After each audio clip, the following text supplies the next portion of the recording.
u bashkuan dje në rrugë dhe sheshet e Tiranës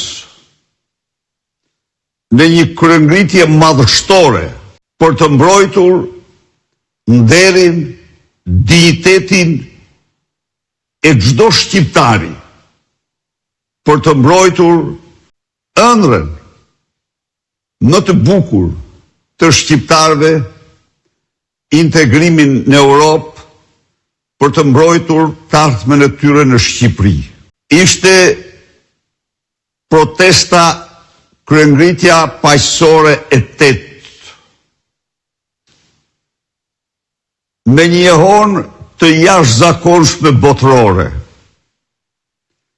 I ndiqni lajmet se si guximi, kurajo, sakrifica juaj u shndrua në lajm botëror, u përcull në dashamirësi absolute,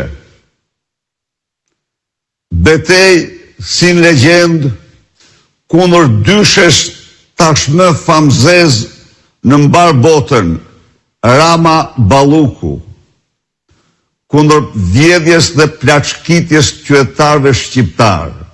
Me këtë protest, me këtë kryengritje, me këto sakrifica, ju provoni shqiptarëve se qëndroni të pamposhtur, para një të keqje që po e gryen këtë kombë sa asnjë pushtim tjetër në tërë ekzistencën e tij. Para një të keqje, para një dyshje, Rama Balluku, që po plaçkit këtë kombë më shumë se çdo pushtues tjetër në historinë e tij.